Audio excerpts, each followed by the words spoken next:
lihat yang ini deh. Ada pembeli tuh. Ya, elah baru juga asik main game ah.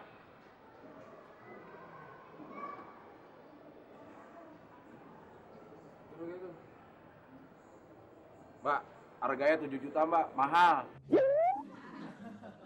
Lagian, ngapain sih beli HP mahal-mahal, Mbak? Palingan juga buat SMS-an doang, Mbak.